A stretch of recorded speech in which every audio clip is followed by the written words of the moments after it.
You know, it's hard to review a movie like Companion because to some degree I need to reveal the basic plot of the movie, but for me, going into this movie almost completely blind wound up being a great experience.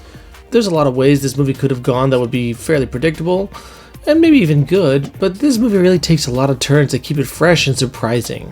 So even if I were to reveal a few early twists, there are still enough surprises waiting for you. But to let you know what I can, without ruining anything, Companion is a great indie thriller that's sharp, modern feeling, and often funny. It's also a great example of how to get a lot out of limited locations and a small cast.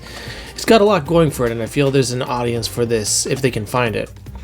So that's my very short non-spoiler review. If you just want to know if I think you should see it, yes I do, if you like thrillers and don't mind a bit of blood splatter. Not tons, but when it's there, it doesn't shy away. Okay, so now for the most basic reveals of the movie. I'm not going to give you anything away from later in the film. Josh brings his girlfriend Iris to a weekend trip with some friends at their rich friend Sergei's cabin in the woods. But like a really nice cabin. They're not roughing it by any means. In the morning, Sergei tries to force himself on Iris and she finds a knife and kills him in self-defense. But she's not supposed to be able to do that, as Josh informs Iris that, actually, she's not a real person. She's an AI companion robot. Her whole function is to love him completely, and he in turn uses her to feel less lonely and to have sex with.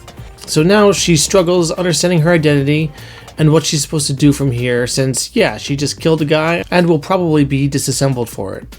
So while this is a light sci-fi thriller comedy analyzing the boundaries of artificial intelligence and personhood, it also has a lot to say about more grounded issues, as most good sci-fi movies do. And really, this is an allegory for abusive relationships and how someone can get trapped in them. At face value, Josh and Iris' relationship looks great. They both look happy, but ultimately he will never see her as an equal no matter how much she loves him. And no matter how much she loves him, that love will never be returned, and she will be used to whatever end he sees fit. And while this story goes completely off the rails, I think a lot of women, and men too, will see parallels in their lives and their past relationships.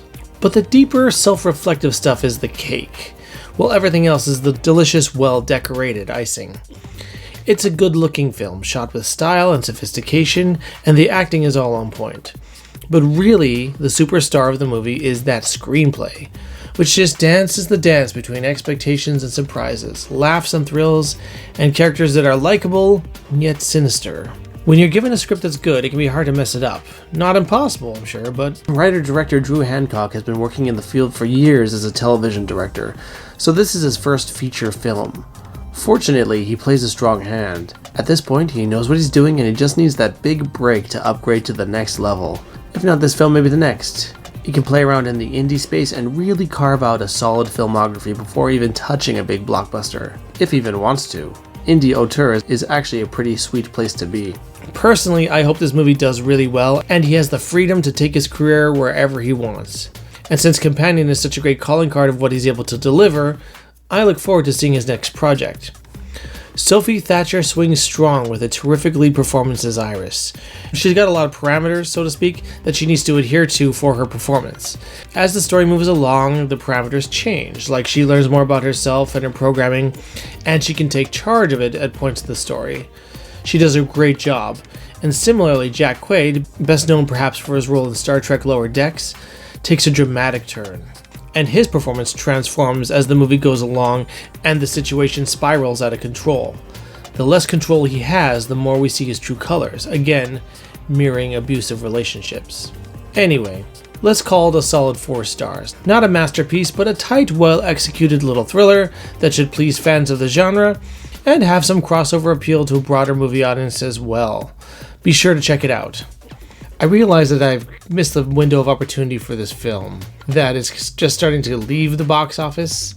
So I definitely would encourage you guys to give this a shot. If you're not in theaters, in the aftermarket, through video on demand or whatever else, I think that this film is going to find itself an audience, and I hope you can be part of it.